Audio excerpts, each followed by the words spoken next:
بیٹھ جاؤ.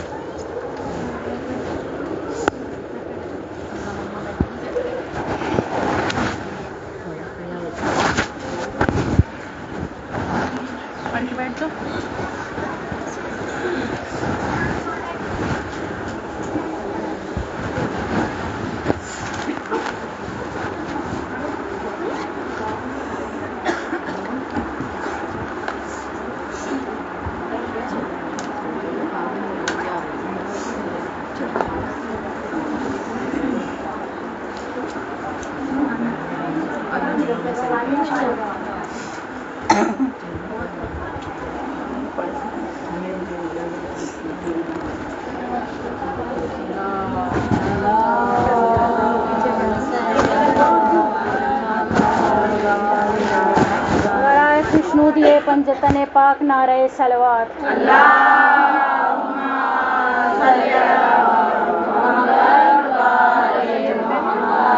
برائے خوشنودی امام زمانہ اس سے بہتر نعرہ صلوات.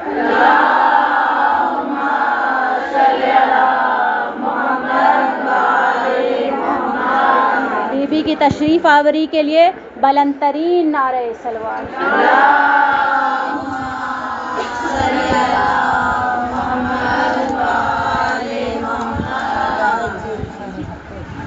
رحمن اللہ من خرت فاتحہ.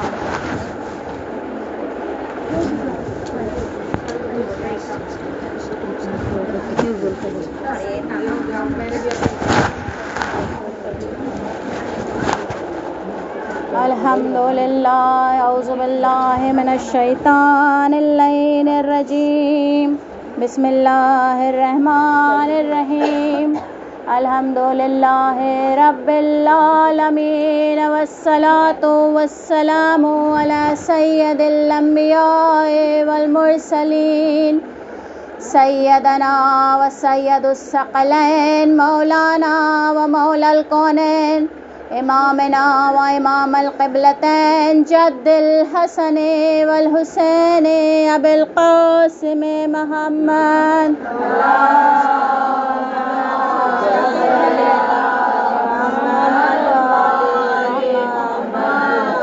اللہم صلی وسلم علی صاحب الدعوت النبویہ وصولۃ الحیدریہ والعصمت فاطمہ والحلم الحسنیہ والشجاعت الحسینیہ والعبادت السجادیہ والمعاصر الباقریہ والآثار الجعفریہ والعلوم الکاظمیہ والحجج الرضویہ والجود التقویہ والنقاوة النقوية والهيبة الأسكرية والغيبة الإلهية قائم بالحق.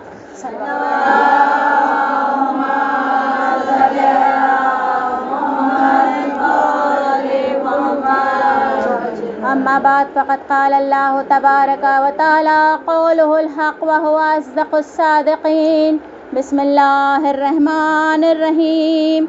ان الشیطان لکم عدو فاتخذوه عدوا انما يدعو حزبه لا يكونوا من اصحاب السعیر. صلوات.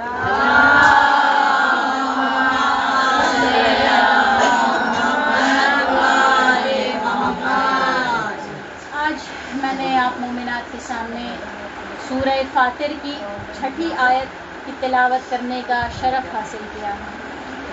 اس میں خدائے بزرگ و برتر ارشاد فرماتا ہے کہ شیطان تمہارا کھلا ہوا دشمن ہے، اس کو اپنا دشمن جانو، اس کو اپنا دشمن مانو. اور شیطان کی کوشش یہ رہتی ہے کہ یہ اپنے جتنے کارندے ہیں، جتنے اس کے ماننے والے، یہ چاہتا ہے کہ سب کے سب کو دوزخ میں لے کر چلا جائے. قرآن مجید میں اللہ اور ارشاد فرما رہا دوسری جگہوں پر کہ شیطان انسان پر وہاں سے حملہ آور ہوتا ہے کہ جہاں سے انسان گمان بھی نہیں کر سکتا. حضرت کی حدیث ہے کہ آپ ارشاد فرماتے ہیں کہ شیطان انسان کے خون میں سرات کر جاتا ہے. ہماری کوئی سیل ہے کہ جہاں خون نہ پہنچے؟ خون نہیں پہنچے گا تو وہ سیل ڈیڈ ہو جائے گی. شیطان کو اپنا وقت کسی ڈانسنگ ہال میں یا جوئے کے اڈے میں لگانے کی ضرورت نہیں ہوتی. اس لیے کہ اسے پتا ہے کہ وہاں اس کا کام ہو رہا ہے. اسے ساری مصیبت یہاں سے ہوتی ہے، اسے پتا ہے کہ یہاں سے اس کی جڑ کاٹی جا رہی ہے. جب شیطان کو خدا کی بارگاہ سے نکالا گیا تو اس وقت شیطان نے پروردگار عالم سے ایک وعدہ کیا اور کہا کہ میں سیدھے راستے پر بیٹھوں گا، میں صراط مستقیم پر بیٹھوں گا اور تیرے نیک اور صالح بندوں کو بچاؤں گا. اب شیطان کو جو نکالا گیا خدا کی بارگاہ سے تو ایک مرتبہ نہیں نکالا گیا، مرحلہ مرحلہ نکالا گیا. تو سب سے پہلا مرحلہ کیا تھا؟ شیطان نے مادیت کو اہمیت دی، مٹیریلسٹک تھا، مادہ گرا تھا. جب اللہ نے کہا کہ میں نے آدم میں روح کو پھونکا ہے تم اس کو سجدہ کرو، تو شیطان نے کہا پروردگار یہ تو خاک ہے، یعنی آج آپ پوری دنیا کو دیکھیں، کیا پوری دنیا مٹیریلسٹک نہیں ہے؟ گھر اچھے ہوں، گاڑی اچھی ہو، بیٹھنے کی جگہ اچھی ہو. کیوں؟ اس لیے کہ ان کے مرنے کے بعد کی زندگی کا کانسیپٹ نہیں ہے. جو ہے اسی زندگی میں لے لو، پھر چاہے وہ نشے ہوں، پھر چاہے وہ ڈرگز ہو. تو سب سے پہلی چیز، پہلا مرحلہ کیا تھا؟ مادیت. شیطان نے مادیت کو معنویت پر فوقیت دی. اس کے بعد اگلا مرحلہ تھا تکبر. شیطان نے تکبر کیا کہ میں آنکھ سے بنا ہوا. اور تیسرا انکار سجدہ، سجدے سے انکار کیا. اور چوتھا اسے پھر نکال دیا گیا. اب دیکھیے بیویوں کی شیطان نے جتنی خدا کی عبادت کی ہے اتنی اس روح زمین پر کوئی بشر اللہ کی عبادت نہیں کر سکتا کہ جتنی شیطان نے کی. 7,000 سال اس نے خدا کی عبادت کی. اتنی عبادتوں کے باوجود اللہ نے اسے اپنی بارگاہ سے نکال دیا. تو انسان کو کبھی بھی اپنی عبادتوں کا غرور نہیں ہونا چاہیے کہ میں تو بھائی اول وقت نماز پڑھتی ہوں، میں قرآن کی پابند ہوں، میں فجر کے وقت اٹھ کر ہوں. کسی بھی عبادت کا غرور نہیں ہونا چاہیے. اس لیے کہ بعض وقت انسان کا ایک عمل ایسا ہوتا ہے کہ جو اس کی ساری نیکیوں کو جلا کر خاک کر دیتا ہے. ایک کتاب ہے 3 منٹ قیامت کی، اردو میں بھی موجود ہے اب. تو اس میں ایک شخص ہے، وہ اپنی آپ بیتی لکھتا ہے. بہت بہادر، بہت جانباز جنگجو ہے. میدان جہاد میں گیا، جنگ کیا، بہت زیادہ زخمی ہو گیا. اب زخمی ہو گیا تو اسے ہاسپٹل لے کر آئے. اس کا آپریشن ہونا تھا. تو آپریشن جو ہونا تھا تو اس کے درمیان ڈاکٹرز کو کچھ فیصلہ کرنا تھا. اس فیصلے میں ڈاکٹرز کو 3 منٹ لگے. اور اس 3 منٹ کے دوران اس کی روح کہاں چلی گئی؟ عالم برزخ میں چلی گئی. تب اس نے عالم برزخ میں جو دیکھا تو جو وہ واپس آیا ہے تو اس نے یہ کتاب لکھی ہے. تو یہ تھا بہت اچھا، اور یہ بالغ ہونے کے وقت سے ہی نمازیں پڑھتا تھا. تب آج کل تو بچوں کو پتہ ہی نہیں ہوتا کہ کب بالغ ہو گئے، کب نماز واجب ہو گئی، کب روزہ واجب ہو گیا. تو یہ بالغ ہونے کے پہلے سے نمازیں پڑھتا تھا. وہ کہتے ہیں نا کہ بچوں کو 7 سال کی عمر سے نماز کی عادت لگاؤ، نقصان نہیں دے گی، فائدہ ہی دے گی. تو وہ کہتا ہے کہ میں جب گیا تو میں نے دیکھا کہ کرسی اور میز رکھی ہوئی ہے اور اس پر ایک بہت بڑی سی کتاب رکھی ہوئی ہے. تو میں سمجھ گیا کہ یہ میرا نامہ اعمال ہے. تو آواز آئی کہ اب اس کتاب کو کھولو. کہتا ہے کہ جب میں نے کتاب کو کھولا تو اس میں میرا اعمال اس وقت سے شروع ہوا جب سے میں بالغ ہوا ہوں. تو اس میں سب سے پہلے لکھا تھا کہ تم نے یہ نیک کام کیا، وہ نیک کام کیا. اور میں نے دیکھا کہ دن کے آخر میں لکھا تھا کہ تم نے غیبت کی. اس کے بعد کہتا ہے کہ میں نے دیکھا کہ میرے سارے اعمال مٹنا شروع ہو گئے، صفحہ خالی. اس کے بعد اگلا صفحہ کھولا، تم نے یہ نیک کام کیا، تم نے مجلس میں گئے، تم نے اول وقت نماز پڑھی، تم نے فلاں کی مدد کی. آخر میں لکھا تھا کہ رات میں جو تم اپنی انجمن میں ماتم کرنے کے لیے گئے تھے تو تم دکھانے کے لیے گئے تھے. پھر کہتا ہے کہ میں نے دیکھا کہ میرا سارا اعمال مٹنا شروع ہو گیا. شیطان بہت تیز ہے، آسان نہیں ہے شیطان. شیطان آپ سے گناہ کروائے گا. اس کے بعد کیا کہے گا شیطان؟ چھوڑ دو یہ نمازیں، یہ عبادتیں چھوڑ دو، کوئی فائدہ نہیں ہے، تم نے اتنا بڑا گناہ کر دیا، اب تمہارے گناہ کی تو معافی نہیں ہے، تم یہ عبادتیں چھوڑ دو. لیکن بیویوں نماز نہیں چھوڑ رہی ہے، اس لیے کہ یہ نماز جو ہے یہی آپ کو آخر میں بچا لے گی. نماز انسان کو فحش و منکر سے بچاتی ہے. حدیثوں میں موجود ہے کہ جب کوئی مومن نماز پڑھتا ہے تو شیطان کی ناک زمین پر رگڑی جاتی ہے. کچھ لوگ آئے رسول اللہ کی خدمت میں اور کہتے ہیں کہ یا رسول اللہ فلاں شخص ہے، بہت گناہ کرتا ہے، بہت گنہگار ہے۔ تو آپ نے پوچھا نماز پڑھتا ہے یا نہیں پڑھتا ہے؟ کہا نماز تو پڑھتا ہے۔ کہا بس پھر ٹھیک ہے، آہستہ آہستہ ٹھیک ہو جائے گا، یہی نماز اسے بچا لے۔ تو انسان کو نماز نہیں چھوڑنی چاہیے، شیطان کا کام ہی یہی ہے، وہ یہی بہکائے گا، آپ یہاں سے اٹھ کے جائیے کہیں دوسری جگہ جا کے بیٹھیے، آپ سے غیبت کروائے گا۔ غیبت کیا ہے؟ کسی شخص کے بارے میں کوئی ایسی بات بیان کرنا کہ جو آپ اس کے منہ پر بیان نہیں کر سکتے، اس کو ناگوار گزرے گی، اس کو برا لگے گا۔ ایک شخص آیا آ کر کہتا ہے کہ یا رسول اللہ مجھ سے غیبت ہو گئی ہے، لیکن میں اب اس سے جس کی میں نے غیبت کی ہے اب میں اس سے جا کر معافی نہیں مانگ سکتا۔ اب ظاہر ہے کہ ہم سے اگر کسی کی غیبت ہو جائے اور میں جا کر اس سے کہوں کہ میں نے آپ کی غیبت کر دی، مجھے معاف کر دیجیے، تو سامنے سے وہ 4 بات اور سنائے گا، کہا کہ مجھ سے غیبت ہو گئی ہے لیکن اب میں جا کر معافی نہیں مانگ سکتا ہوں۔ تو رسول اللہ نے کہا تو پھر 2 کام کرو، سب سے پہلا استغفار کرو، اور دوسرا کہ اس کے حق میں دعا کرو کہ جس کی تم نے غیبت کی ہے۔ تو غیبت بہت بڑا گناہ ہے، اور شیطان کیا کرتا ہے؟ شیطان کے بہت سارے طریقے ہیں، بہت سارے حربے ہیں، اس میں ایک یہ ہے شیطان کا وقت برباد کرنا، یہ شیطان کا کام ہے۔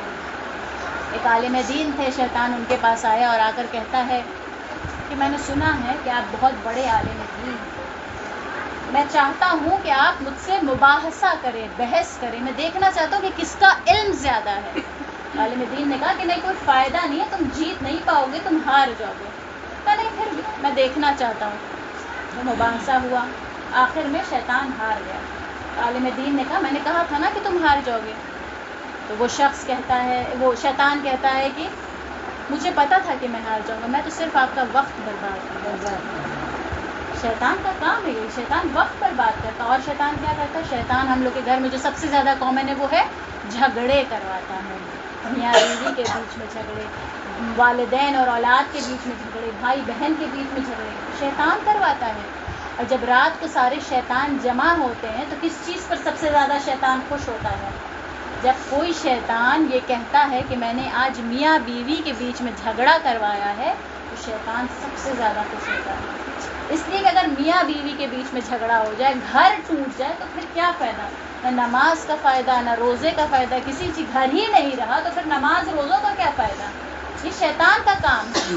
ایک نبی کی بارگاہ میں شیطان آیا تو کہتا ہے، اور نبی سے کہتا ہے کہ بنی آدم میں اگر 4 چیزیں موجود ہوں تو میں اسے کھلونوں کی طرح استعمال کرتا ہوں۔ وہ کیا ہیں 4 چیزیں؟ سب سے پہلی ہے حسد، جلن، حسد، انسان کام پر جائے، وہاں کسی سے جلن ہو جائے، وہاں کسی سے حسد ہو جائے۔ دیکھیے کہ حضرت یوسف کے بھائیوں نے حضرت یوسف سے حسد کی تھی، تو شیطان نے ان کا کیا نتیجہ کیا؟ اگر انسان دیکھے کہ کسی شخص کو اللہ نے کچھ دیا ہے تو ہمیں یہ دعا کرنی چاہیے کہ پروردگار تو نے جو اسے دیا ہے وہ مجھے بھی دے دے، اگر میں اس لائق ہوں تب۔ دوسری چیز ہے ہرس، لالچ، یہ بھی ہے وہ بھی ہو، ختم ہی نہیں ہو رہا مسئلہ، ایک کے بعد ایک سب چیز ہو ہمارے پاس۔ وہ ایک شعر ہے نا، انسان کی خواہشوں کی کوئی انتہا نہیں، 2 گز زمین بھی چاہیے 2 گز کفن کے بعد۔ یہ لالچ جو ہے یہ شیطان اس کو کھلونوں کی طرح استعمال کرتا ہے۔ اس کے بعد تیسری چیز کیا ہے؟ عجلت، ہڑبڑی، جلدی کام کرنا۔ بڑے بوڑھے کہتے تھے نا کہ آج جلدی کا کام شیطان کا کام۔